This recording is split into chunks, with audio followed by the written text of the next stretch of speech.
الرنجة ما بتتاكلش إلا كده، اللي يقول لِك بقى اقعدي اخليها وقطّعيها، أيوه أنا اخليها واقطّعها عشان خاطر أسهّل على نفسي في الأكل، أو مثلًا ما نقعدش نعوص إيدينا أو حاجة، إنما بالطريقة التانية كنت باشوفها ده عك يا جماعة، ده عك والله. كمّلي الفيديو معايا للآخر واعملوا متابعة للقناة ودوس لايك، ربنا يكبر بخاطرك وينوّر لك كل اللي في بالك، يالّا هتعمل متابعة للقناة. أنا باشوف ناس بتقطّعها، تقطّع عليها طماطم وبصل وفلفل وتحط طحينة، ماشي أنا معاكِ في الطماطم والبصل، إنما في الطحينة دي بتضيّع طعمها، هي ما هيش كفتة ولا هي كبدة ولا هي مشوية عشان خاطر أحط على الرنجة طحينة. الرنجة بالطحينة طعمها وِحِش، أيوه طعمها وِحِش، وبعدين أنا أقعد أقطّع عليها بصل وفلفل وبتتبقى لتاني يوم وبتترمى،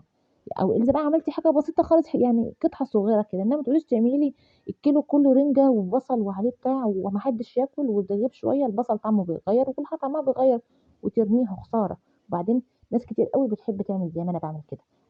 أنا باحب أمسك الرنجاية في إيدي، باحب أحس الرنجاية في إيدي كده، إنما أقعد أخلي في المطبخ ساعتين 3 وأطلع باحس إن أنا إيه ده، لأ وِحشة، وِحشة. هي الأكلة الحلوة دي خلّوا البساط أحمدي كده ما تصعّبوهاش، جرّبي بس القعدة الحلوة دي بقى وأنتِ قاعدة على السطح، قاعدة في الغيط، قاعدة في أي حتة كده، وهاتي الرنجة بتاعتِك والعيش بقى وبصل وطماطم وليمون وفلفل حامي، إنما طحينة، إيه طحينة على الرنجة دي؟ صدقوني أنا جرّبتها والله وِحشة، وِحشة، يعني اللي يحط ممكن أحط شوية زيت زيتون أو زيت عادي ماشي.